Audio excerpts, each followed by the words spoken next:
The greatest power you possess is your ability to choose. Join Lowe's Moore as he reveals how you can begin to maximize that power by exploring yourself on the deepest levels and committing to making lasting and positive changes. Get ready to achieve breakthroughs that will lead to accelerated growth and transformation, because you are now tuned in to the Blueprint. Why the actions contradict the lamb. I'm fellowshipping when I'm with the fam. That's more relations. Good evening and welcome back to Lowe's Moore and the Blueprint podcast. I mean, man, it's been an exciting week. My grandson, Dakota, turned 1 on Friday, and we had a big party on yesterday, man, for him and his first birthday. It was awesome, man. I mean, we got a chance to go to the christening for him, and got to hang out at the house and watch him get in the water and jump in the pool. And man, he loves outside and he loves water. I guess every kid does, but definitely, he loves it as well. So again, I want to welcome you back, and I want to get going. I got my I got my pebble. I say pebble, but it's actually a little ball, and I want to drop it in the pond, right? Because we're expecting a ripple effect on this show this evening, and I'm excited. I'm excited to have a new guest. I met my guest a few weeks ago when we scheduled to get him on the show, man. Very, very interesting story, very powerful man, and it's perfect for a Father's Day special. I'm just really, really, really excited, and we're gonna get to the Father's Day as we go along. But happy Father's Day anyway. You can't say it enough. We got to say it more than one time. Happy Father's Day, happy Father's Day, happy Father's Day.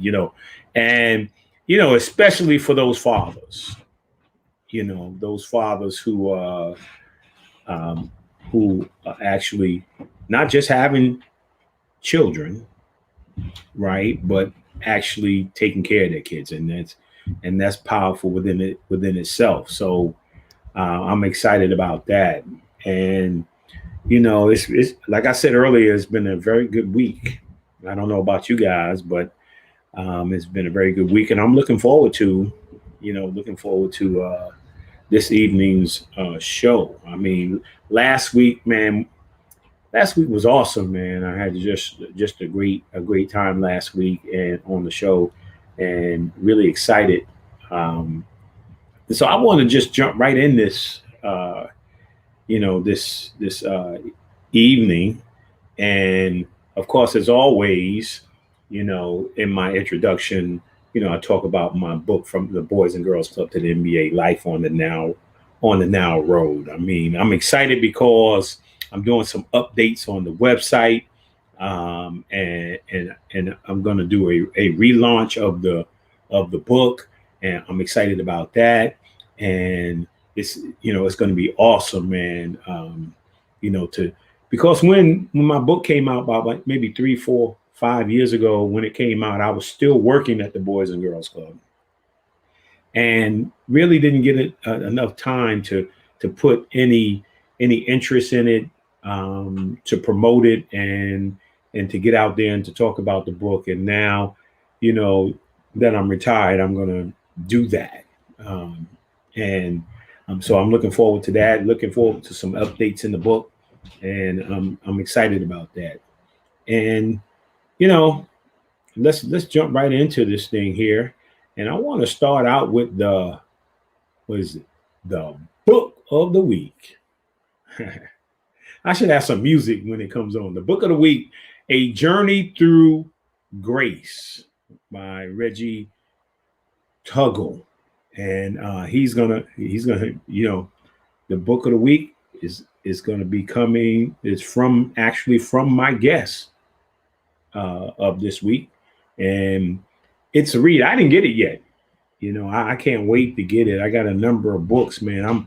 I've had a number of individuals who've been on the show throughout this past year, and they've helped me build my library. So I'm definitely can't wait to get Reggie's book and dive into it. I'm actually trying to read 2 or 3 books right now. From individuals that are doing. Have done some wonderful work. And I want to say thank you. Happy Father's Day. My cousin Ray, man, he was just popped up there, man. I want to say Happy Father's Day, cuz, and oh yeah, Chelsea. Thank you, Chelsea.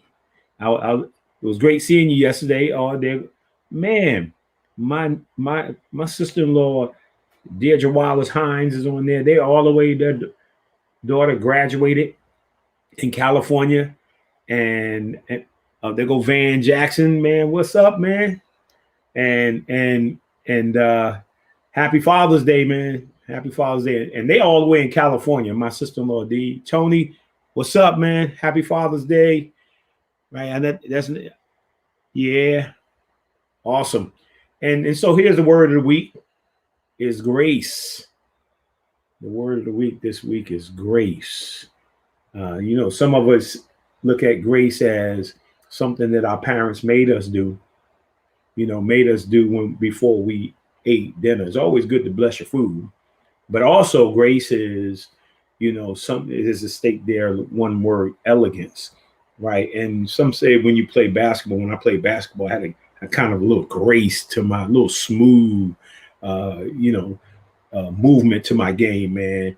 But grace, unmerited favor, right? Grace is that somebody does something for you that you don't deserve. Unmerited favor. I mean, that's awesome. I think when I think about that, I think about myself, and I think about God's grace for me, his unmerited favor for me. And so awesome word, man. Awesome. And then we have Hill Harper and Pierce Harper's affirmation, right, of the week. And I like to always start out, when you start out something, Bob Proctor, I'm a big fan of Bob Proctor.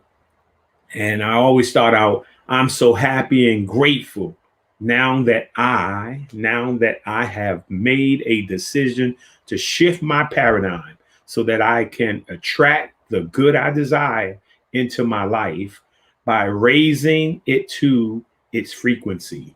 So yeah, I don't know if you knew that wealth and riches is a frequency, right? And let me just say this real quick, because when I had made a decision I wanted to play NBA basketball, right, I didn't know how to get there.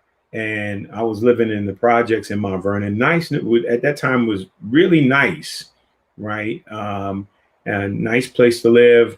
And the thing is, when you're thinking about my mother worked hard, my father was at that time was working, they both working hard, right? And they were just trying to make ends meet. And of course, my mom and dad got separated. And so my mom was working hard, three jobs, just really working to take care of 4 kids. And in order for you to become successful, right, you have to raise your level of frequency, right? You have to change your paradigm and raise your level of frequency. And as the more I started to dream about playing professional basketball, the more I found out about it, that I needed to get education, the more I kept increasing my frequency. And so that's a very powerful thing here. Take that affirmation, man. Can we show that one more time? Man, if you can get that, man, and you wake up in the morning and you say this to yourself, right, that you want to change, no matter what you find your condition may be, whether it be spiritually, mentally, or physically, right? If you can raise your level of frequency, right, then you can change where you are, right? And that's awesome. And then, our new this is our new segment where we have the music and movie of the week. And the music is some of my old friends from back in the day, man. Sometimes you got to go a little old school before you can go new. And the Whinings, I mean, I really enjoyed them. They were inspirational to me when I was growing up. I love their music. I got a chance to meet them when I was playing in the league. Just wonderful men of God. And then, hey, it's Father's Day. If you're looking for a Father's Day movie this evening, man, go check it out on demand or wherever it may be, and find Courageous. If you're looking for a Father's Day movie that you can sit down with the family, man, this movie is the one for you. Make sure you get that. And then I want to say congratulations. This congratulations to the class of 2021. Whether you graduating from nursery school, whether you're graduating from elementary school, middle school, high school, college, wherever you're graduating, congratulations, man. Wherever you are, it's always an achievement when you graduate. I mean, and my niece Kalila is graduating out in California, right? And I'm looking for her to have much success, right? And to all of y'all, be blessed, and take your gift to the world and be a blessing. So awesome. And again, I got to reiterate, happy Father's Day, man, to all the fathers out there. And I want to say, sometimes fathers are not always able to give birth to a child, right? But yet they still mentor, they still guide young men and young women. I want to salute you for taking on the life of another person, a child, and taking them under your wing and fathering them. And there's so many young people out there, so many children out there who don't have fathers, right? And I applaud you for taking on that. Now, I'm not going to say it's not a job, it's not a task, but just taking on that assignment of love. So awesome, man. Congratulations. Happy Father's Day. And hey, I'm looking forward to, once I get off, we're going to go back to our Father's Day celebration. And so coming soon on next week, I got my good friend, Coach Bobby Huggins. Yeah, Coach Bobby Huggins is going to be on the show next week, and with a number of my teammates that we played with. And we're going to do a special tribute to Joe Frizz, who passed away a few years ago. Joe was my backcourt buddy.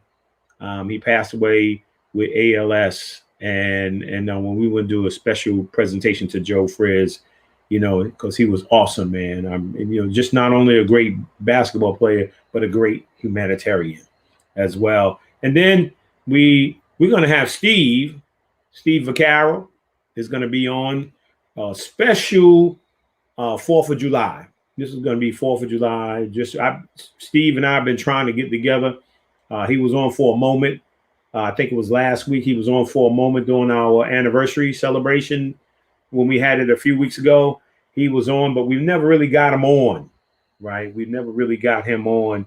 And he's going to be on July the 3rd, not the 4th. We're going to go Saturday instead of Sunday. And then finally, for his upcoming guest, we're going to have Milton Van, the gifted one. He's going to be on July the 11th. I'm looking forward to that as well. So without further ado, at this time, I got a highlight for you of my upcoming. Just before I show his highlight, I want to show this for Father's Day. This is a video presentation for fathers.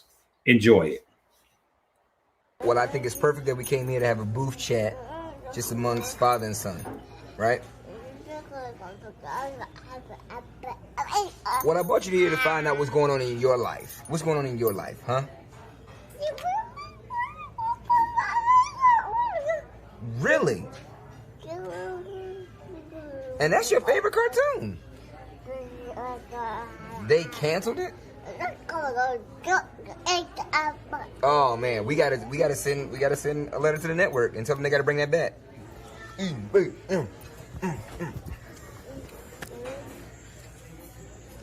Ah, that is good bacon. Right. Exactly why coming to Denny's makes us feel better about that. Thanks, man. Appreciate that. Thanks. The bacon was amazing. You're right. You know what I'm saying? We don't even got to worry about it because we can come here, have breakfast, eat, right, and talk about it, right? We can come here and talk about it. Right, I got you. Don't worry about it. Right, exactly. Thank you for bringing Daddy here. I appreciate you. Oh.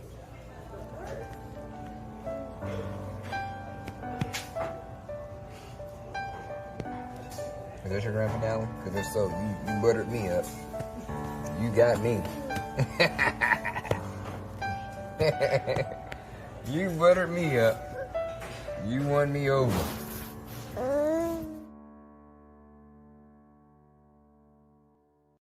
Happy Father's Day again, man. We can't say it enough. It's awesome, man. So I love it, man. So now I want to show this highlight of my guest, Reggie Tuggle, right now.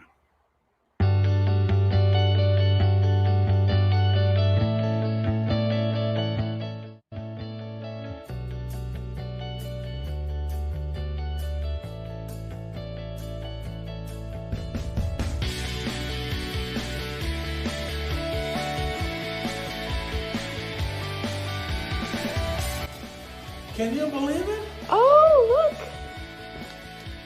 My book has arrived. Congratulations. This is my first book. I'm hoping to do another one. But I want to thank all the people in my life who made this book possible. And my publisher, thank you, Mind Matters. Thank you, Renita. And to my lovely wife, helped edit it. Thank you, Yvette. God has blessed me, and I'm calling it grace. A journey through grace. My life has been a series of grace moments. And I try to capture some of the moments, not all of them, certainly. Thank you, Lord. Thank you, God, for making this day and this book possible. This is so rich.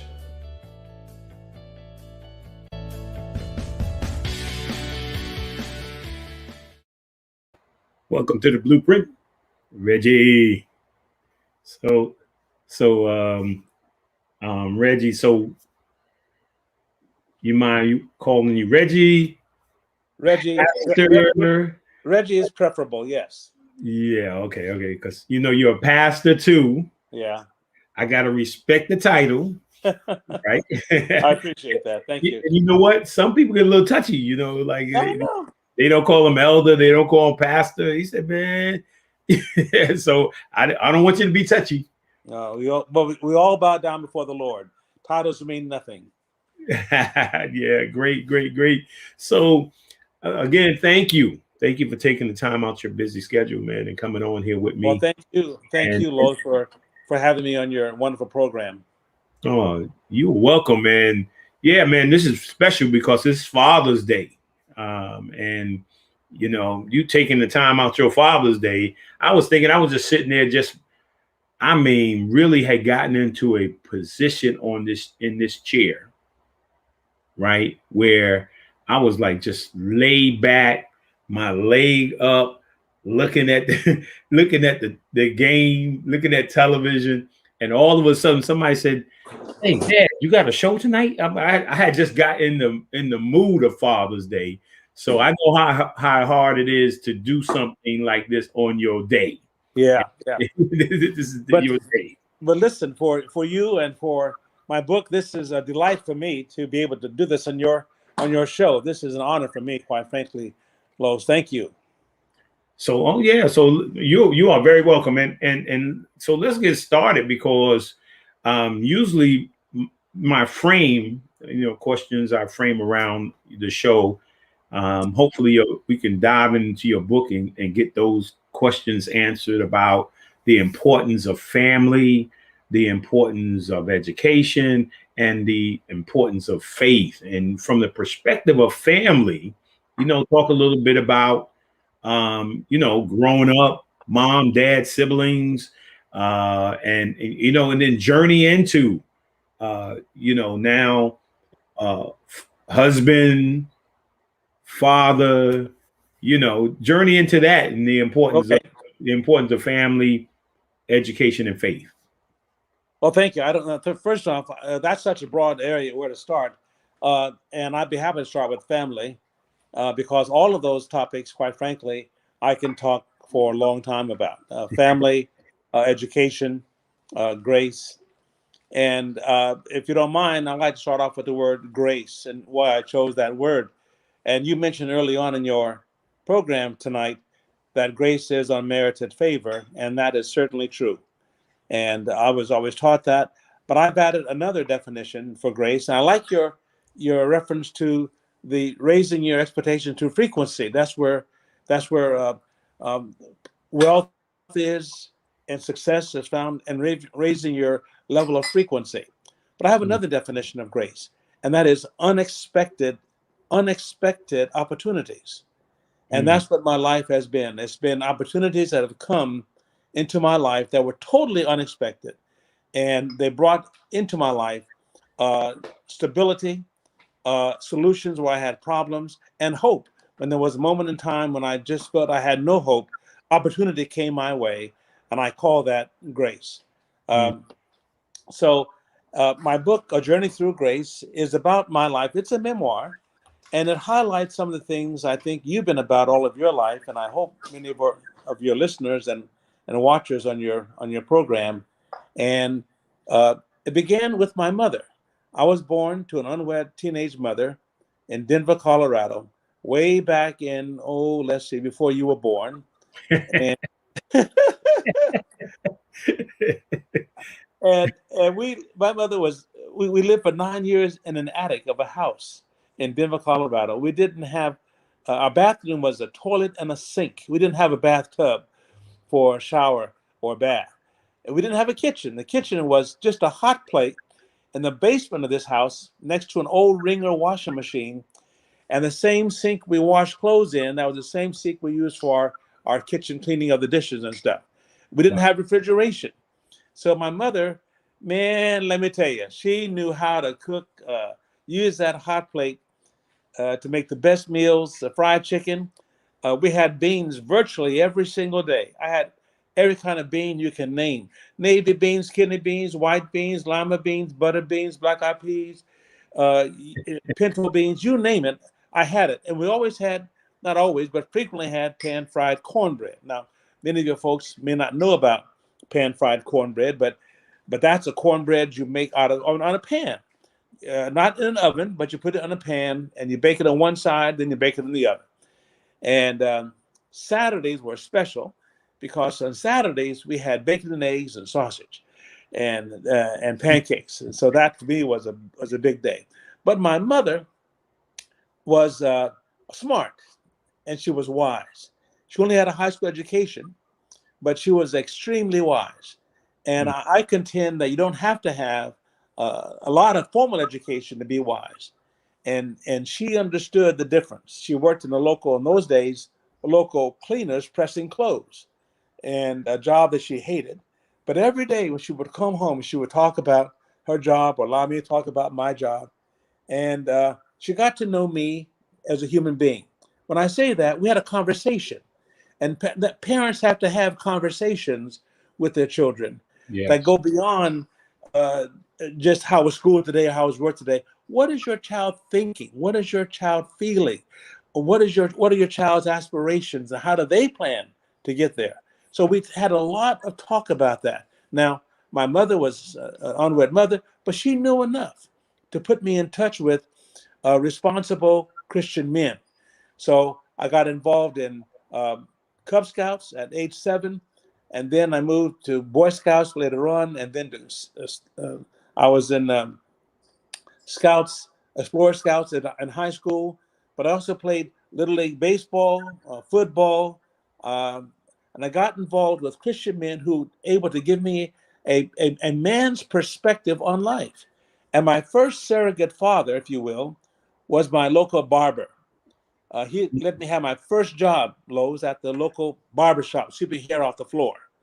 And I would go there and sit in the barber's chair. Now in those days we didn't have Game Boy or television or those things we have now in barbershops. We just had magazines and newspapers.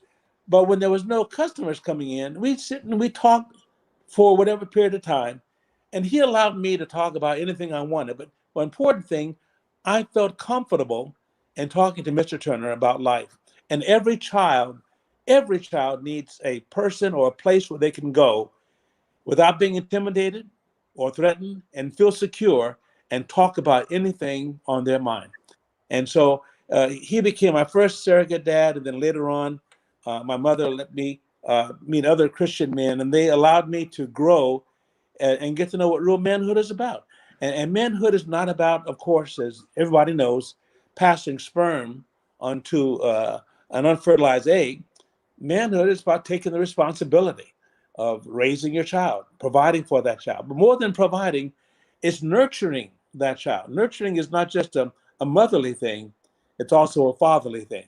So I got involved in that. And so early on in my life, I learned to value education.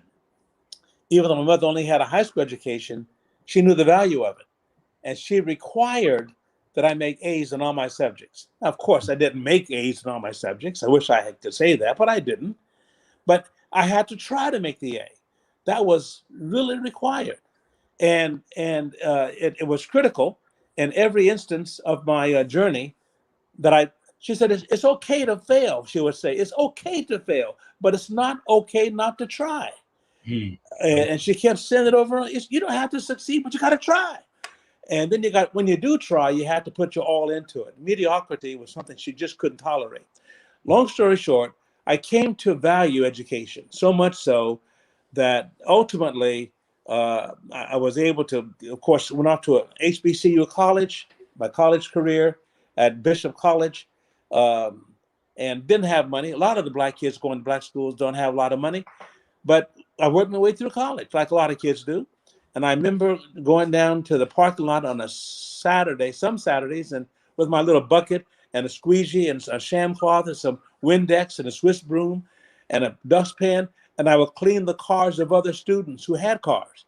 And sometimes they walk by and tease me, "Hey, slave, when you get through washing that car, come wash my car." And I said, "Man, for $5, I'll wash anybody's car." And so we had fun. And it was never malicious. I never took it offensively, but we just had fun. But I was able to spend my junior year at the Philippines, University in the Philippines, came back, graduated with honors, double major from Bishop College in Dallas, Texas, and then went to seminary in New York, 3 years. I got my first master's degree there. And then I went to Africa, University of Ghana in West Africa. Then I went to Yale University to my PhD work at Yale University. And each of these times I was able to travel, I got fellowships and scholarships. So my graduate education didn't cost me hardly anything because I got fellowships and scholarships for those opportunities. But my mother instilled in me the importance of education. So to this day, my children now that I'll talk about later on if you want me to, because I was a single parent for 9 years. My wife died when they were 9 and 12. I'll get to that later on if you want me to, because being a single parent is very important. But anyway, going to getting the education, people say, "What school would you go to?" And that's my cue to talk about the Lord. And I say, "Well, I went to 3 undergraduate schools and 3 graduate schools." And they say, "What?" I was what they call a campus hobo. I like that. I went to Bishop College, and then a year in the Philippines University. Then I spent a little time at Linfield College in Oregon. Then came back to Bishop. That's my undergrad experience. Then Union Seminary in New York, across the street from Columbia University, and then Africa, University of Ghana, and then to Yale, New Haven. Yale University in New Haven, Connecticut. But education is critical. So my children, they were very successful students. Today, one is a doctor; she's a surgeon, and the other, and also medical director, and the other is director of social media marketing for Walmart nationwide for Walmart. So it's been a wonderful journey. Tell me where to stop, 'cause I'll just keep going. Yeah, no. I like that, man, because you're just kind of flowing. It's like a flow, and I like that, and I think it's important, man, to that people hear your story, and you were throwing out some very powerful nuggets in regards to, number one, your mother, right, and her dedication and love for you, right, and the things that she taught you, and so that you can actually grow. I mean, everybody thinks that you want to grow up with a silver spoon in your mouth, but like not everybody does. Yeah. Right. And so talk a little bit more about continue to talk a little bit more about family and faith. Yeah, I'd be happy to. So, my mother was clever enough to make sure that I also understood people, and she would often share with me that no matter how smart you become, no matter how smart you are, in those days we used the word colored. She says that there are two kinds of colored people we don't need. She would say, the first and the only. And if ever you get somewhere, son, and you're the only colored person there, now it's black, of course, or you're the only, said, don't you brag about that. He said, you reach back and bring somebody else along with you. You do your job so well, you create an opportunity for somebody else to come up after you. So don't brag that you're the only colored person in the room. So I grew up with that kind of self-confidence and pride, and to make a way always for somebody else. And that's one of the reasons why my whole psychological mindset is to help other people. And a lot of people, you're that way, Lowe's, yourself. You're always involved in helping others, because I believe in my heart that somebody put in your spirit, that's what life has to be about. You have to help others as you go. You help people as you travel. So when I was 18 years old, I began a quest to find my biological father. Now, let me tell you why that's important. When my mother married, I guess I was about 10 years old, she married a guy who for 6 months kind of halfway behaved, if you get my drift. After 6 months, he just went crazy. He drank. Now, my stepfather, it's in the book, by the way. My book talks about two kinds of him. His name is Walter. There are two kinds of Walter: a sober Walter and a drunk Walter. Sober Walter was nice. He wouldn't talk too much, but he was nice. But drunk Walter was mean, and when he drank, he'd want to fight people. He'd want to punch. And one of the things she wanted to do was to punch my mother. And I remember as a boy, he'd come home drunk on a weekend, and we'd have it out. We used to dread hearing his car pull up in front of the house because we didn't know what was going to happen when he came in. And I remember on one occasion, and I talk about it in the book, I had plotted to murder my stepfather. Now here it is. Here I am in seminary, Lowe's. Listen to this. I'm in seminary, and I found out. I called my sister, and called home. My sister answered the phone. I said, "Put mother on the phone." She said, "Well, mother's not here." But I could tell by the way she said it that something was wrong. Right. So I said, "Well, where is she?" And she said, "Well, she's at choir rehearsal." Well, that's logical because it was a Thursday night, and that's from that choir rehearsal. So I said, "Okay, I'll call back tomorrow." So I called back the next morning before she was supposed to go to work at 6 o'clock. Again, my sister answered the phone, and I said, "Put mother on the phone." And she was crying. Mama's not here. Daddy beat her up. She's in the hospital. And busted her ribs up real bad and busted her face up real bad and stuff. And when I got that news, Lowe's, I got to tell you, I went ballistic. I actually wanted to kill and my stepfather. I knew where he hung out. I figured, in those days, you could fly without ID. All you had to do is have your money. You could buy a plane ticket with cash. Right. There was a metal detector to go through. Just go to the airport, pay your money, get on the plane and fly, come back. So I figured I could fly out to Denver. I knew we hung out. I could end his life on this planet Earth and send him where he was going to go. I don't know where he's going to go. I had a hunch, but I wasn't sure. But I was going to send him somewhere. But I was just filled with bitterness and hatred and revenge. But I talked to Mother over the phone, and she knew what I was going to do, because my stepfather and I used to have fist fights when I was in high school. I couldn't let him just beat Mama and do nothing. So even though he was a little bit bigger than I was, I just couldn't sit still and let him do what he was doing or trying to do. Right. And anyway, I didn't go to Denver. I didn't kill my stepfather. But I remember my mother's words to me. She said, "Son, leave him to heaven." And I didn't understand that at first. Leave him to heaven, because in my mind, heaven would take too long.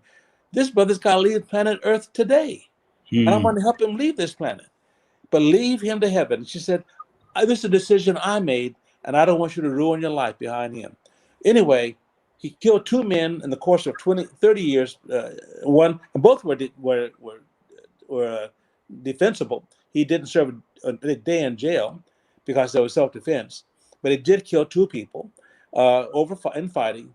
That's also in the book that I talk about. But at age 18, I began looking for my biological father. And I wanted to find him for a lot of reasons. But it took me 40 years. I found my biological father at age 58. So I hired a private investigator in 1985. He found my biological father in 2005. And I was working in those days. I'm pastoring a church in New York, but I'm also a college vice president in Nassau County, New York, Nassau Community College. I'm vice president there. And he called me in my office one day and he said, "Reggie, I found your dad." Well, I'd heard that before. So, that alone didn't excite me, because I've had false alarms over the 40 years many times. But he said, "Look, here's this phone number, call him." So I called the number, and the man answered the phone. He said, "Hello?" I said, "Hello, I'm looking for Mr. Tuggle." He said, "This is he." And I said, "Well, my name is Reggie Tuggle, and I'm following up on a lead. I'm trying to find my biological father, and I'm wondering if I could ask you a few questions." He said, "Yes." So I said, "Were you ever in Denver, Colorado?" He said, "Yes, I've been there a time or two." And I said, "Well, were you there in 1947, the year of my birth?" He said, "Yeah, I believe I was. Yes, I was there in Denver." Now my heart's getting excited, Lowe's. I'm really getting excited. Now the big question: were you there, and did you meet a gal by the name of Murtis Jean Hawkins, my mother's maiden name? And there was a long pause. Said, "No, I don't remember her. I don't remember her." I said, "Well, thank you, sir. I hope you didn't disturb your day. Have a great day." I hung up the phone. 20 minutes go by. My secretary comes to the door of my office. She said, "Reggie, there's a woman on the phone who insists on talking to you." I said, "What?" "Oh, take care of her. She knows what to do." I said, No. She has to talk to you." She said, it's critically important." I said, "Well, what is her name?" She said, "Mrs. Tuggle." And I said, "Well, only one I know by that name is my wife. My wife always calls on my cell phone, never my office phone." I said, "Well, put her through." So that's what star 69 can do for you, see? So she puts her through, and a woman said, "Did you just call my house?" And I said, "Well, I don't know. Who are you, ma'am?" "I'm Mrs. Tuggle. Did you just call my house?" And I said, "Well, yes, ma'am, I did. I spoke to, I guess, Mr. Tuggle." "And what you want with my husband?" She said. "Well, I'm trying to find my dad, and I thought he could help me." "You're looking for your dad?" she said. I said, "Yes, ma'am." "Well, you found him." It was just that abrupt. And then as she's giving him the phone, I could hear her say, "Come take this phone, Shoulders, and talk to your son, the one you've been asking about all these years."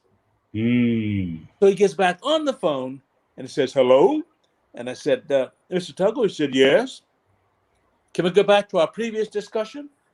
And he said, "Yes." "Do you remember a gal by the name of Murtis Jean Hawkins?"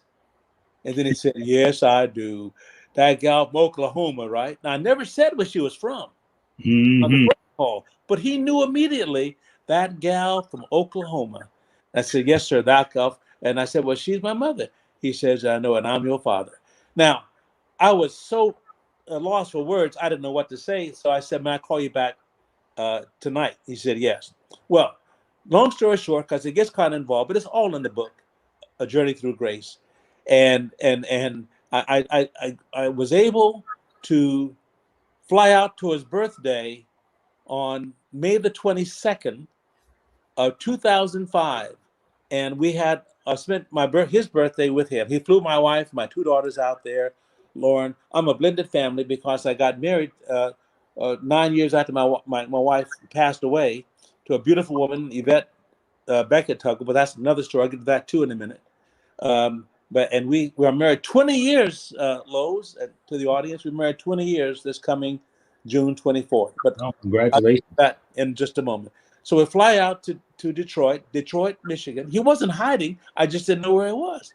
So when we got to the house, he had on the side of the house this big sign, 15 feet high, 20 feet wide, on the side of the house, "Welcome Reggie and family with love." And he had all of his neighbors there. He had converted his garage into an eatery. And on this table, in his garage, this big table, all the kind of foods that I love. And I'm a soul food eater. I love, I know it may not be always healthy, but I don't eat it every day for sure, but I love it. We had fried chicken, ribs, black eyed peas, cornbread, a potato salad, coleslaw, rolls. We had teas, all kind of pies and cakes, you name it. And all the neighbors had showed up. Congressman John Conyers came to the house. My dad was involved in local civic politics at the time. The mayor, Kwame Kilpatrick, sent over a proclamation, and a lot of his neighbors are there. It was just a great celebration. And as we're talking, Lowe's, listen to this. I get a tap on the shoulder, and someone would say, "Hey, Reggie, I'm your sister Pat." I said, "What? Hey, Pat." Then I got another tap on the shoulder. It's like, "Hey, Uncle Reggie, I'm your nephew Eric." And then I got another tap on the shoulder. "Hey, brother Reggie, I'm your other sister Diane." And this went on all afternoon. I'm meeting brothers and sisters, biological brothers I never knew that I had, all by the grace of God. These were unexpected opportunities. Now it gets better. I'm going to close out with this part. At the end of the day, folks left and they went home. But my dad and he came and tapped me on the knee and said, "Son, let's go downstairs and talk." We had never talked one-on-one in person before, only on the phone, but we never talked privately in person. This was our first conversation. So we go downstairs to have this conversation, and we sit opposite each other. And I said to my dad, I said, "Look, you cannot go first. I have to talk first." He said, "Well, go ahead." I said, you've been surprised that I spent 40 years looking for you." I said, 40, that's a biblical number of completion. 40 years the Israelites spent in the wilderness, 40 days and nights the Noah had the flood, 40 days Jesus was on the Mount Transfiguration. Anyway, 40 is a special number. I said, "But let me tell you something. You asked me why I'm looking for you. I'm going to tell you why I'm looking for you. For the first 20 years, I was pissed off at you. I hated you. I wanted to find you because I wanted to punch you in your face. I was just because I had a very tough childhood growing up. My mother and we were poor. Now, mind you, we were poor, but I didn't know we were poor, Lowe's. I never went to bed hungry. I never felt unloved. I never felt unwelcome. I always had enough joy, always had enough hugs. My mother's always hugging me. So I never felt neglected. So in that sense, I was not poor. But in other ways, I was. And so working my way through college and all of that, just never going to a father and son night at the school. So I wanted to find you because I was angry with you. But God is smart. God, in his wisdom, allowed sufficient time to go by, in this case, 40 years, for all of my hatred to leave me, all of my bitterness to leave me, all of my absence of respect. And I could forgive. I forgave you 20 years ago, I said to him. I can forgive you and I can love you, and I do love you and I respect you. But had we met 40 years earlier, it would have been a different conversation. So what I'm saying to you, by the grace of God, even though I had to wait 40 years to meet my biological father, I'm glad, I praise God every day that when I finally met him, we had a good meeting. But here's what he said to me, Lowe's. He said, he had his head bowed. And when I finished saying what I had to say, I said a whole lot more, of course. He said, "Look, I cannot undo what I did. I'm sorry. I did what I did, but I can't undo it. But look at it this way. You wouldn't have liked me when I was a young man, he said. I was a womanizer. I gambled. I drank too much. I was not a good husband, and I was a horrible father. None of the children I raised went to college. I got 4 degrees, but none of the kids he raised went to college. And they hardly even talked to me, he said.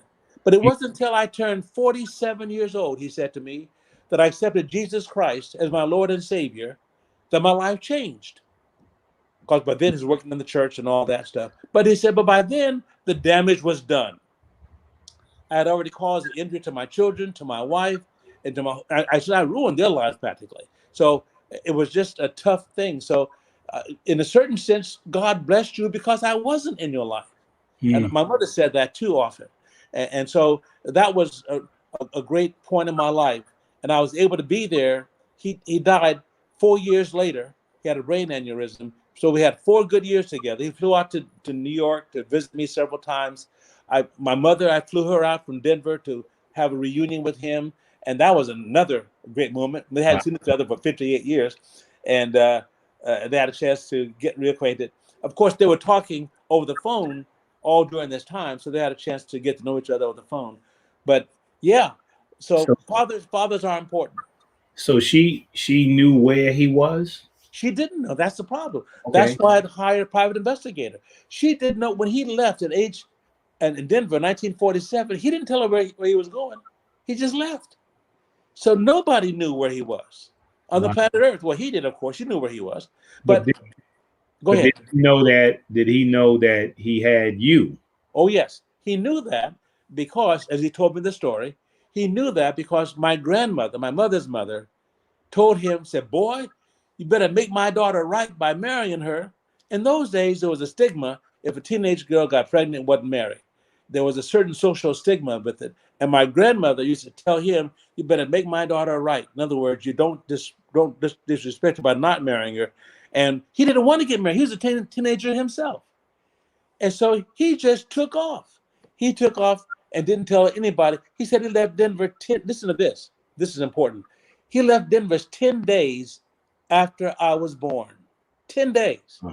That means I was born April the 9th. He left Denver on April the 19th. Now listen to this. I found him on April the 19th, 2005.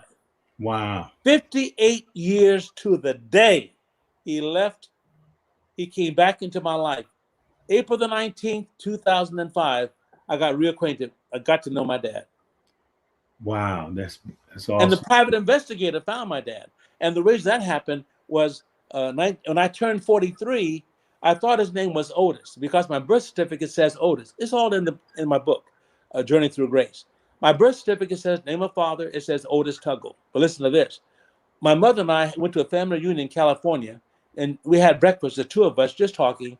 And she would often say, son, how's it going trying to find your dad? Are you having any luck? I said, Mom, I looked at every Otis Tuggle in the country. Either they're white or they're too young or they're too old. They don't meet the parameters. And then listen to this. She threw her hands up in the air and threw her hand over her mouth. And she shouted, oh, my goodness. She said, oh, I'm so sorry. I'm so sorry, son. I'm so sorry. His name is not Otis. Oh, my God. Mother, what are you talking about? His name, my birth certificate says Otis. Oh, I know. I told you that. But, that's not his name. It just dawned on me now. His name is not Otis. It's C. Otis. I said, what? Ceotis. But nobody called him C. Otis. They just called him Otis. So when the nurse came by the hospital room, I just given birth to you. I'm laying in the hospital bed. And the nurse came by with the clipboard, asked all the vital information, and asked the name of the father. I said what we always called him, Otis. I just said Otis. And that's what she put down in her notes. But his name is C. Otis. So I called back the private investigator. I said, look, man, we're barking up the wrong tree here. His name is not Otis, it's C. Otis. And he said to me, hey, that makes a big difference in Otis and C. Otis. I said, I know that. Man, that's why I'm calling to tell you that. I know it makes a big difference. So he went back and had to restructure his search format. And he found my dad 15 years later living in Detroit. Wow. But did he ever did he ever say that he thought about, man, reaching out to you? He did. He said he had thought about it over the years many times. But he said, he said, let bygones be bygones. He said he wasn't there to raise me. He didn't, he worried about how my mother was doing, how I was doing. He didn't know what kind of man I had grown into, whether I was a gangster or whether I was a senator. He didn't know anything about me, but he had wondered about me. But he just didn't have the moral fortitude or the psychological will to follow up on it. He said, look, I wasn't in the young man's life now. I'm just going to leave it alone. And it's a time, and time got away. Next thing you know, 10 years go by, then 20 years go by, then a whole lifetime goes by. Yeah, it's almost like a Antoine Fisher story. That's exactly what I was going to say. Anybody who saw the Antoine Fisher story, there's a scene in the movie where Antoine Fisher meets his biological parents, and there's this big table, this big spread of soul food and all the kind of stuff, and he gets to meet. He's made whole. He's made whole psychologically. He's made whole emotionally. He's made whole spiritually, because it all comes together. And the Antoine Fisher, in that sense, is part of my story. Wow. I mean, it's an awesome story. And for all those who are listening out there, I mean, it just goes to show you these kind of life-changing stories, that when you see you've come full circle, man, and done something with your life. I mean, and I know it's Father's Day, but we salute mothers. Oh yeah, who absolutely do that. And there's so many people who have your story, who where fathers are not responsible. That's correct. That's not what this day is for. It's not for fathers who are not responsible.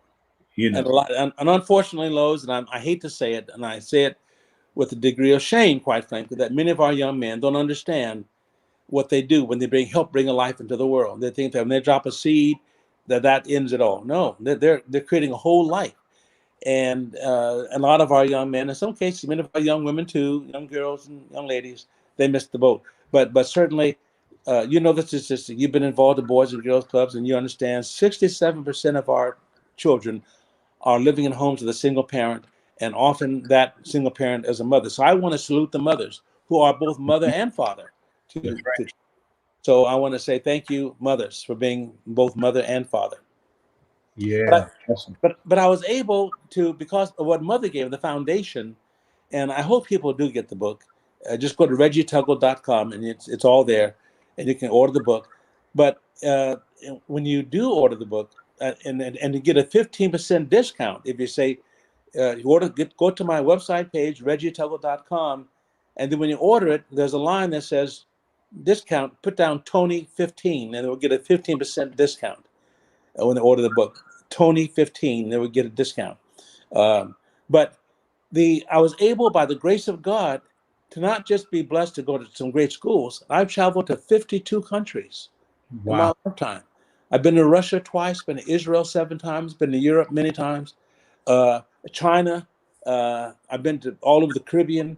I've been just about all over the world, not all over the world, but certainly I've not been to the Arctics, and I've not been to Brazil, and not been to Chile and Peru, but I've been to other parts of the world, 52 countries, and I was a guest in many of these countries. But God had opened doors for me that I'm talking about unexpected opportunities. That's grace. Of course, you probably have the same blessings in your life.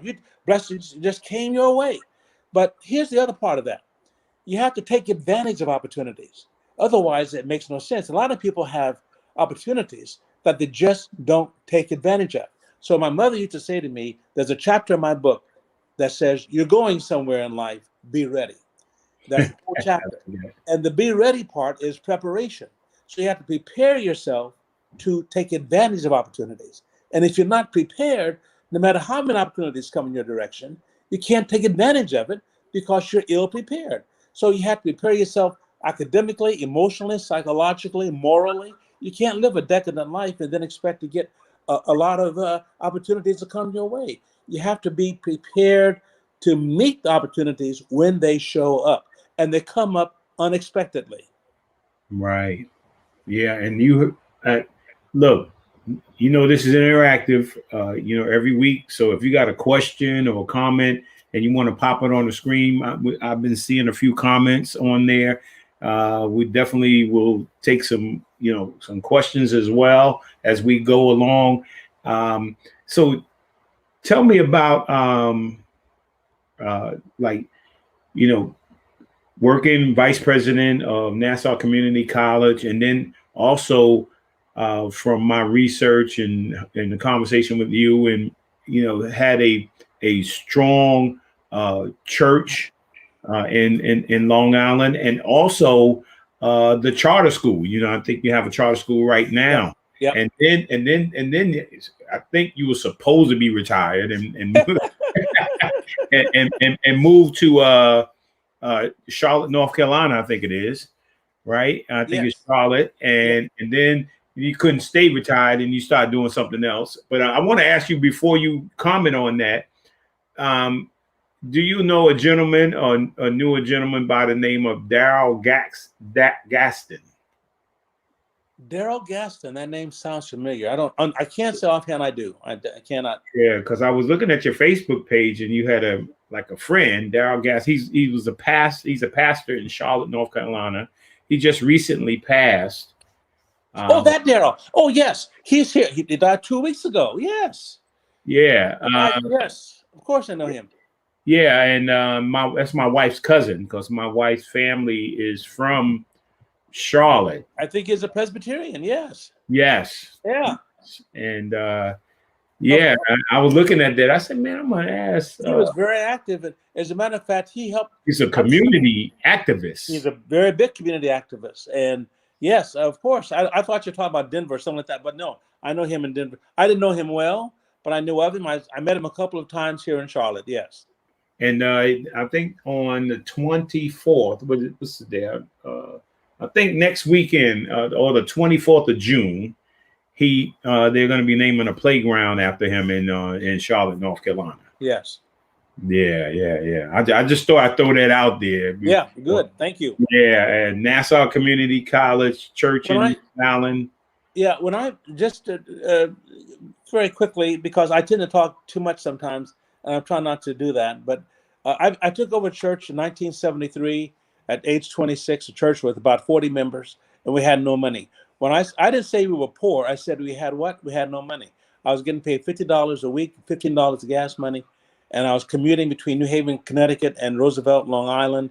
And every Sunday, the secretary, the treasurer, give me a check for $65, and always with the same speech.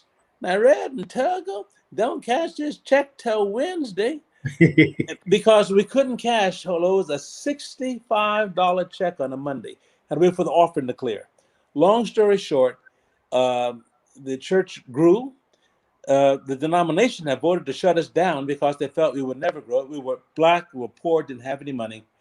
But by the grace of God, over time, we grew to over 1,000 members. Wow. And we had 23 different ministries. And through the efforts that I was involved in, we had 2 not-for-profit corporations that I was president of, one for youth services and one for economic development. And one of the things we did was to build a community health clinic, $4.2 million community health clinic. That came through the efforts that I was coordinating. I didn't do it by myself. I had a whole team of people working with me, but I led the effort. That's what I'm saying. Yeah. And the church put up the money we had to hire consultants and lawyers and architects. The church put the money up for that. The county was cooperative at last, but took 11 years of broken promises and all kind of broken pledges and elected people leaving office. Then you got to be introduced to new elected people to get them involved in the project. And people said, well, Reverend Tuggle, this project ain't going to happen. You've been trying now for a decade and it ain't going to happen. You ought to just give up. Well, sometimes the Spirit in you say, don't give up. Sometimes it says, don't give up. Hang in there, because if you give up, it's over. Right. You don't give up. It ain't over. So I just kept persevering. And finally, I got the county hospital to join me in partnership, and that made the difference. We wrote a grant to HUD, and HUD gave us $3.8 million. The county gave us some money, and the church put up some money, and we got the building up. But before that, we were involved in economic development. We would buy, in those days, you could buy abandoned houses that had become eyesores, had become prostitution dens and drug dens, and brought down the property values of neighborhood housing and all that. We would buy these houses and then hire people. We create employment for sheetrock people, plumbers, carpenters, people putting on roofs. These are all black workers. And we fix up these homes, put new carpet in for them, and then we sell them to low-income, first-time home buyers. Because HUD had some guidelines. We had to follow guidelines. That's okay, because there are guidelines too. And we would sell these houses, and they wouldn't last any time. And people with low incomes could buy a home because this program was built around their capacity. So we did that for a while. And then my youth program, the Memorial Youth Outreach Council, it gave the church a chance to serve a wider range of youth, not just members in our church, but the whole community. And we got grants from banks, we got foundation grants, we got county money. You can't get corporate money going to a church. So I started a not-for-profit 501c3 corporation that allowed us to get money coming in from other sources. And all of that. And of course, I never got a salary, not one penny for myself, or neither did the board members for the not-for-profits. But we could hire staff. You could hire an executive director. You could hire a program director. You could hire a youth leader, and you can pay them through the grant money you were getting from these other sources. So we created opportunity again for employment in the community and serve at the same time the needs of our mission. Wow. And I know we got a pop-on guest coming up here. But I want, now the charter school. Oh, yeah. Now, 22 years ago, myself and Connie and Bob Francis, we sat down over lunch. The public schools were failing our kids in Roosevelt. So we talked for weeks and months about how to start a charter school. And we got a benefactor who helped us with financially. And we started the charter school with 0 students.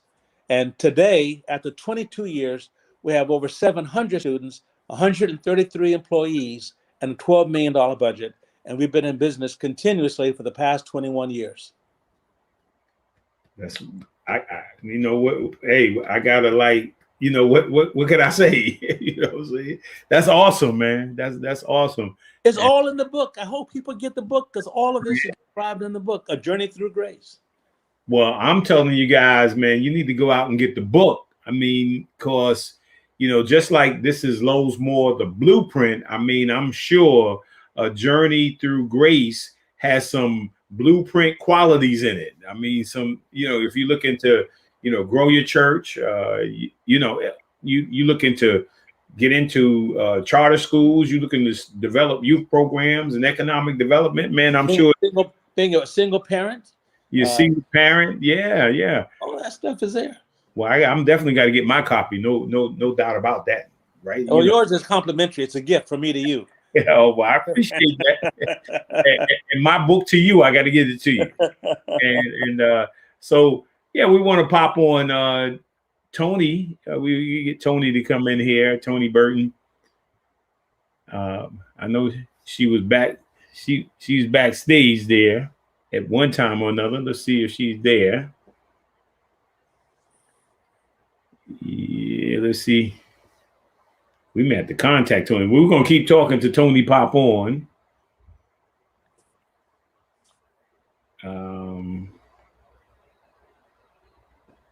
She said she was having technical issues here. Oh, okay. Oh, so Tony, we want you to keep trying. As soon as you come on, we're going to pop you on. And so, yeah, you had something to say? I want to just say to the listeners or viewers, when they order the book, for your show, I'm not doing this just generally speaking, but because of your involvement in helping me to push this book, if they order through you, and when they get to the ordering part, if they order on the discount, Tony 15, and they would get a 15% discount off the book, which retails for $15.99. So just to get a bit of information out there. Yeah, I know. Say that one more time. It's ReggieTuggle.com. Mm-hmm. And to get the discount, when they get down to the ordering page, put in Tony 15, TONI 15, and they will get a 15% discount. Nice. Nice. Let me see if Tony's backstage. Technology. I love it. When it works, it works. When it doesn't, it's a headache.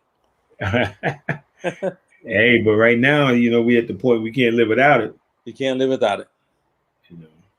So, yeah, I mean that's exciting. Now you're in North Carolina. I'm in Charlotte. I'm pastoring a small church here in Charlotte.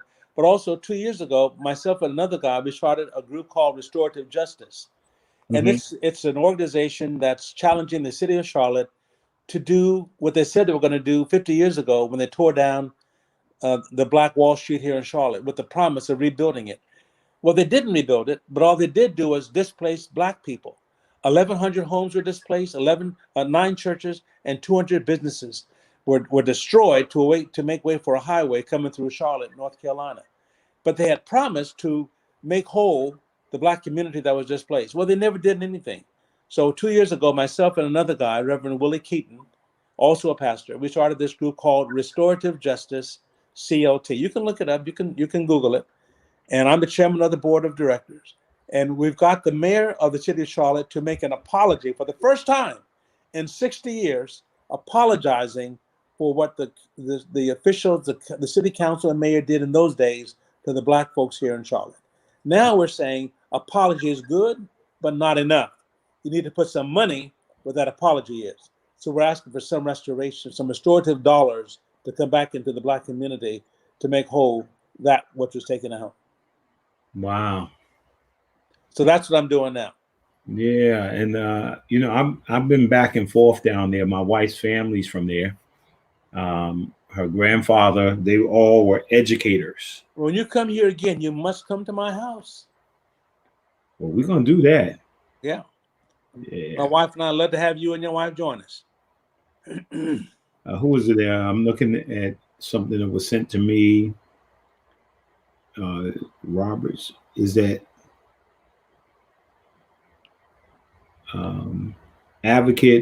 advocates is important. How do you advise youth to get involved with their community and politically?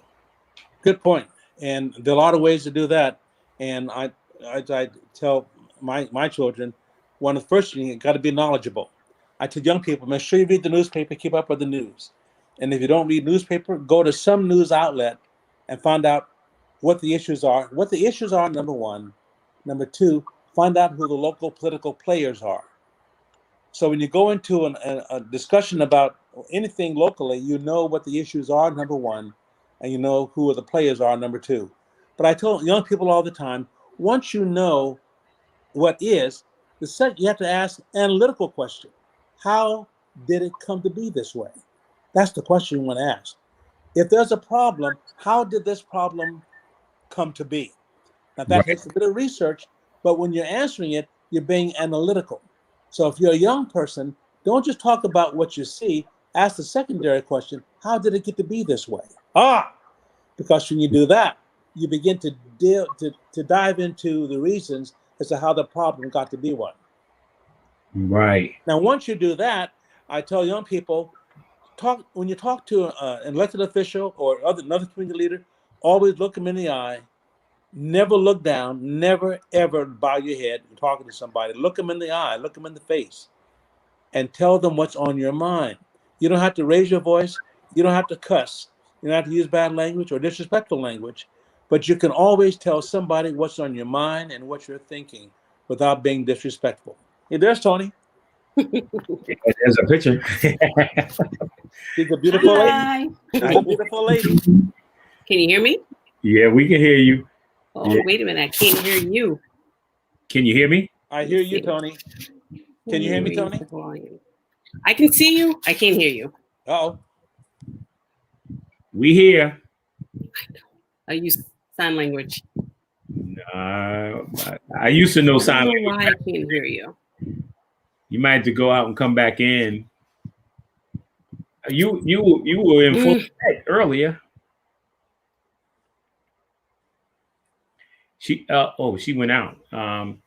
Yeah, so there was another question from my wife's aunt Nikki, right? And she was talking about reentry. Oh yes. One of our most active ministries at Memorial Presbyterian Church, where I was in New York for 38 years, was our prison ministry. And the way I got involved in there was helping a woman who was a prostitute, drug addict. And through helping her, she joined the church, accepted Jesus Christ, her Lord and Savior. She joined the church. And when she joined the church, she brought with her her baggage. My phone. And that baggage she allowed us I don't know what's to up. open. And can you hear us now, Tony? We can see you. And she brought us into the ministry, brought us into the prison. So the reentry issue is very complicated because in some states, if you're a felon, it's hard to get voting rights restored. But once you get out of prison, you almost, well, even in some cases are worse than second-class citizen. You can't get a car loan. You often can't get an apartment. You can't get a mortgage, and sometimes you can't even get a job. And so you paid your dues to society by serving the time the judge said you got to serve, and then you get out and you still can't get your life back together again because of all these obstacles and barriers. Even if you end up getting your high school diploma, and even if you graduate, Even with all that, it's still hard. It's still very difficult. Not impossible. A lot of people have succeeded in doing it, but you have to persevere. What we were able to do, we worked out a conversation with Home Depot. Home Depot, at least in New York, they partnered with us at a certain level of jobs to give us certain amount of jobs at the entry level. So people, you're not involving money, you're not involving, there's hardly little risk to them. And they would hire some of these people who were recently released. And so that works as well. Wow, awesome. Partnerships are what's critical. If you don't give a person to re-enter society, guess what? They got to live somehow. And one of the ways of doing that, they're going to knock you over the head or knock me over my head. They're going to break into your house or my house. They're going to do some way to survive. And they're not just going to just voluntarily commit suicide. So we have to help these individuals. Yeah, you do. I mean, and that's why we're called, to be able to help people. Yeah. So any other comments or questions out there? I see Reggie is moving here. My battery's getting low. Got to put my charger in. Yeah, and there Tony's back. What's up, Tony? Yes. Can you hear me now? We could hear you before. I couldn't hear you before. I love technology. Well, I'm on my phone now. This is better. I'm going to disconnect from the other. How's everything? Everything good? I'm so sorry. Everything's good. Everything's good. That's great. Well, while Reggie's on there, we'll continue. We got you on, and it's Father's Day, man, and we were having a great discussion about your dad, man. So we want to play something on your dad, and then we have a little conversation about him. Then we're gonna pop somebody on who knew your dad. Oh, that sounds great. All right, let's see. Well, during his prolific four-year varsity basketball career at Phillips Schuyler, the Luther Tiki Burden name was known from coast to coast. UCLA's John Wooden sent his top recruiter, Denny Crum, to Albany when Tiki was just a 10th grader. But before he got to high school, he would play in Trinity Institution. Now the Trinity Alliance School. Burden came home today donating college and NBA mementos that he had stored at his home in Winston-Salem, North Carolina. After averaging nearly a triple-double at Schuyler, Burden became a college All-American at Utah, averaging over 28 points per game. As a professional rookie, the 6'2 guard averaged 19.9 points per game for the Virginia Squires of the ABA. He then jumped to the NBA for 2 years with the Knicks, but 9 knee surgeries conspired to end his playing days prematurely at the age of 24. Now 60, having spent most of his adult life coaching the game, today's homecoming brought with it all types of questions. How did you know that you was going to be a pro basketball or a great ball player? I said, when I was in the 9th grade, I stopped all the great players in Albany from coming to this gym. I was the only one in here for 4 years because everybody else started going everywhere else because they didn't want to come and deal with me. And Luther's having his share of health difficulties, but certainly had a good day today going back home to Trinity. Yeah, I heard a lot of. I never got a chance to meet your father. Heard a lot about him. Watched him a few on the Knicks. Yeah, just as you know, I spent 7 years in Albany, and you know that's all I used to hear when I was in Albany, New York. Man, you know Tiki, you know Tiki, you know Tiki. Oh, that's great. That's great. Well, you know, I knew Dad. You know, sometimes I stumble on saying Tiki, but yes, of course, I knew my dad as Dad, of course, and you know, a lot of things I'm learning as an adult, or I've learned as an adult. So it's just always a treat. It's a treat to see him in video. It's a treat to hear other people talk about him and their experiences, because while I remember a lot, just understand, you know, during some of the clips that you see there, I was such a young girl, but you know, definitely part of me is a daddy's girl, and you know, just in awe of you know, 6'2" when you are, you know, 6 years old, 5 years old, 4 years old, you might as well be as tall as an oak tree. So I just remember my dad being bigger than life, you know, and just having this wonderful disposition, magnetic personality, a joker, could tell a story, very similar to how Reverend Tuggle just totally riveted me for an entire hour. Although some of the things that he shared, I've heard before, and imparting wisdom and nuggets in between stories is a big part of how I definitely remember my dad. Yeah, no. I mean, there was a beard before the beard.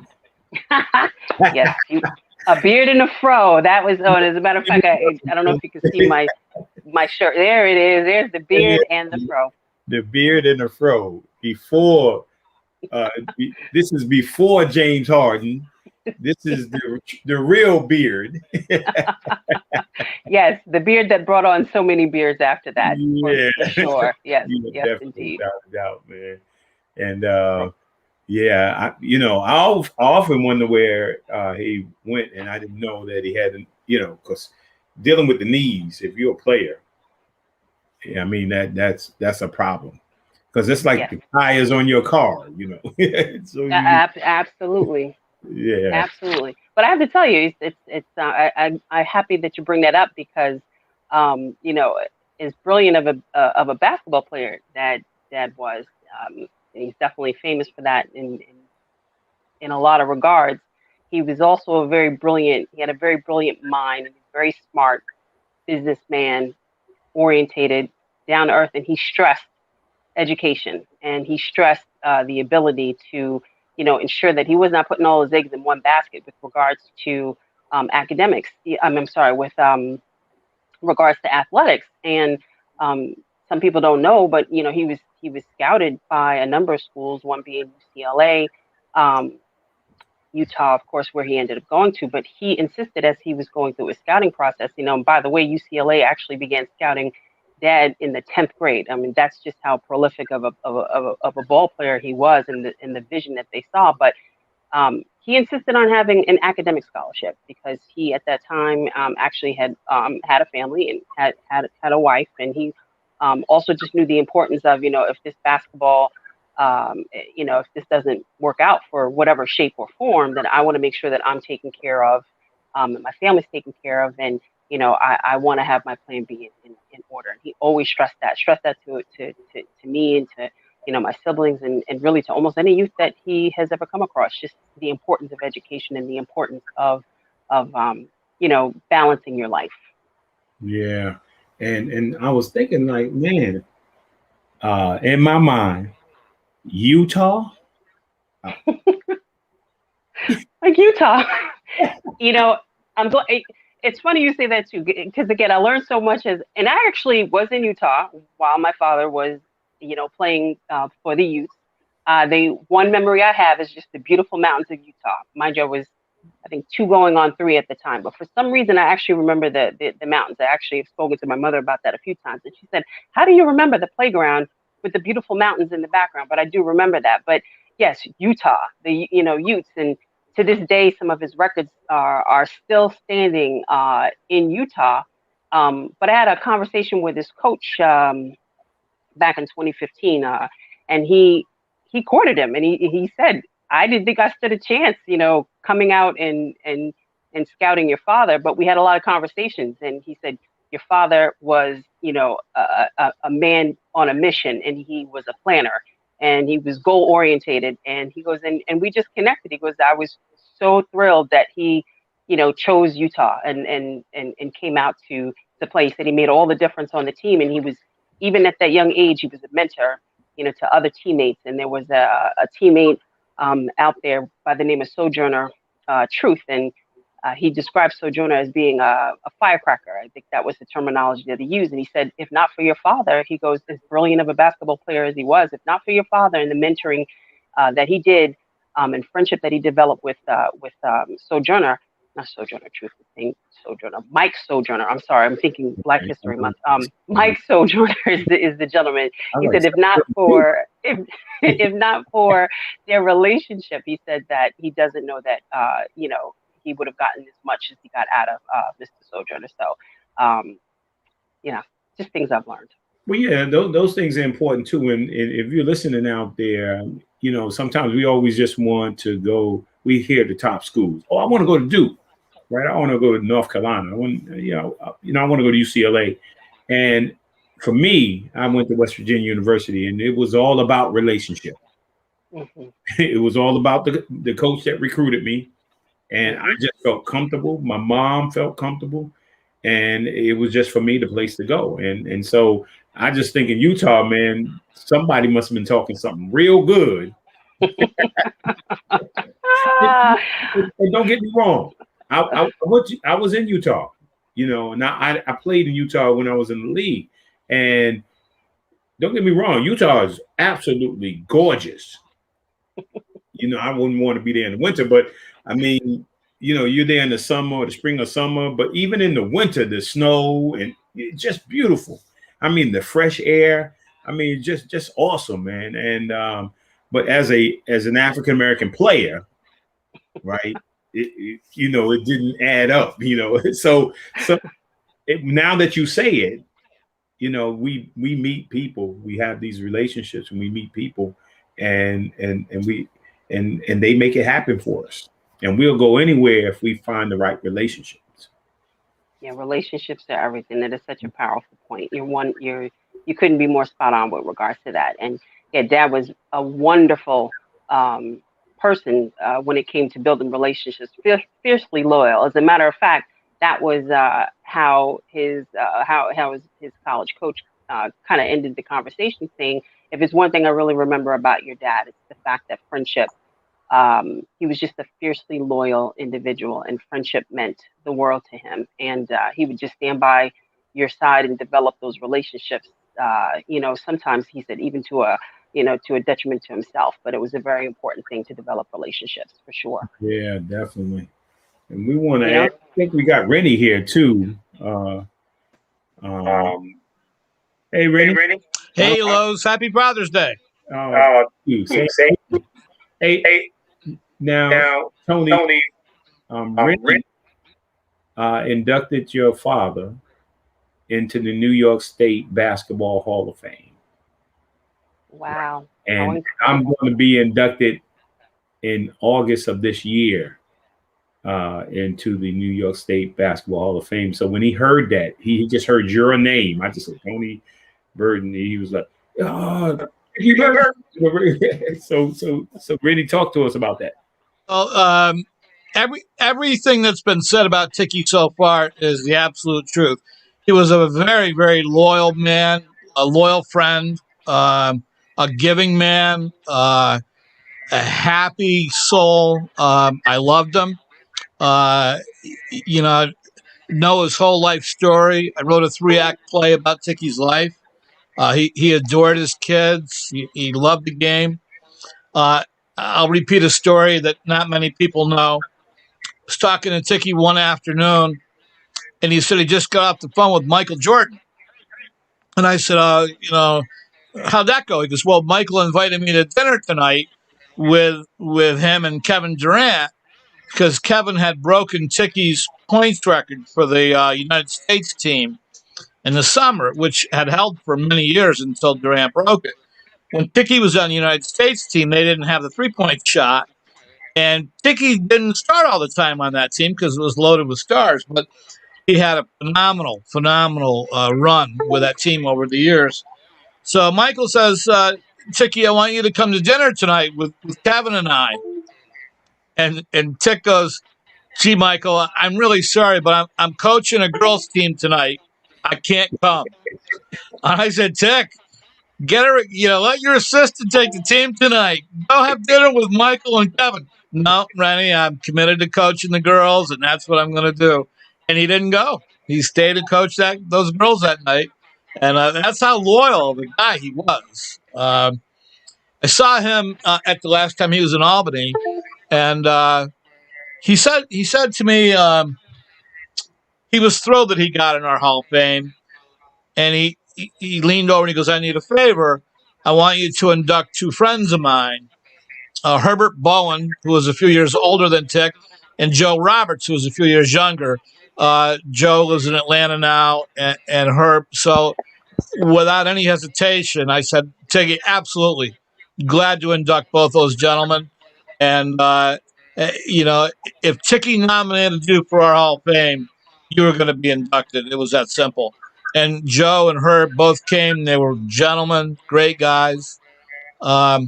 Ticky was such a legend in Albany. There was a young man who lived a couple doors down from Ticky. His name was Freddie Daniels. And Freddie was, at best 5'9", 5'10", and he worshipped Ticky. And when Ticky wore out a pair of sneakers, he gave them to Freddie. It didn't matter whether they fit or not. Freddie wore Ticky's used sneakers literally till they fell off his feet. People adored Ticky. A generous man. Some people don't know the story of the day he committed to Utah. His high school coach was a gentleman named Ron Santz. And so Tick goes over to Ron's house because he was going to sign with Syracuse that day with a coach named Roy Danforth. And he walked in with, I think his name was Foster, who was the coach of Utah. And he walked in with Foster and said, Ron, I just committed to Utah. And Ron thought, and so did Roy Danforth, that Tick was heading for Syracuse. But among the most heavily recruited high school players in the country when he signed with Utah. And he was heavily responsible for Mike Sojourner going to Utah. And Ticky told me that he and Sojourner were unstoppable. They were a 1-2 punch. Another great story about Ticky, they had to go down and play North Carolina, coached by Dean Smith. And Lowe's knows what kind of basketball they have down there in Tobacco Road. So Ticky goes down and absolutely lights up North Carolina, scores like 38 points. And the guard who was trying to guard Ticky with no success was a guy named Phil Ford, who went on to become a tremendous All-American, great player. North Carolina, played in the NBA. He was so shaken after Ticky lit him up, he was in tears. And after the game, Ticky went over to him, put his arm around him, and said, Phil, don't feel so bad because nobody could have stopped me tonight. I wasn't going to miss. And he put his arm around him. He goes, don't worry, you're going to be a great player someday. He goes, tonight was my night, but you'll have yours. And he did a lot to restore Phil's confidence because Tick really did light him up that night. Yeah. And it left the poor guy talking to himself. Lowe's lit up enough guys in his day, so he knows what I'm talking about. Yeah. But we're gonna have to jump in here. And I want to thank you for coming on, man. It was just great to hear all the stories about Ticky, man. Just a great guy. We'll see you August 1st at your induction. Yes. Thanks, Lowe's. You're welcome. Well, Tony, I want to say thank you, and to Reggie. I want to say thank you to Reggie, and thank you for connecting us and making this happen. Hopefully on this Father's Day, right, you got to hear, what you already knew about your dad, right? Absolutely. Today was such a treat. Others got the chance to hear, about him, because so many people don't, may not know or remember who he was, and maybe would only think of him as just a basketball player, right? And many of us are more than just players, right? And more to our life than just playing basketball. It was just an instrument or a tool that we were able to use those gifts that God gave us to be a blessing. So, Tony, thank you for connecting me with Reggie. Reggie, thank you for taking the time out your busy schedule. I'm going to be down in Charlotte soon. Thank you, Lowe's, for having me on your program. I'm Yes. I'm going to reach out. Lowe's. And Tony, thank you. I know we're going to do a whole bunch of stuff together, and I know all of us are going to be touring, right? We're going to be touring. Yes, we will. We will be going on a book tour soon. Yes. And get an opportunity for people to get Reggie's book and my book, and Tony, you're going to be right there with us. And I plan on being there when you get inducted. So I look forward to seeing you there too. Awesome. Yeah. So thank you guys. I appreciate it. Thank you, Rose. Thank you so much. Happy Father's Day. Happy Father's Day. You two are amazing. I appreciate you both.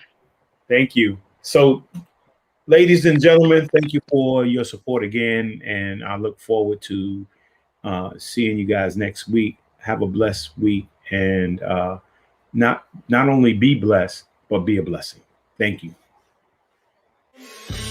We really hope you enjoyed this episode of Lowe's More, the BluePrint podcast. Stay connected and follow us at our website, www.lowesmore.com. That's LOWESMOORE.com. You can also join the discussion on Twitter at Lowe's More and on Facebook at Lowe's More Jr.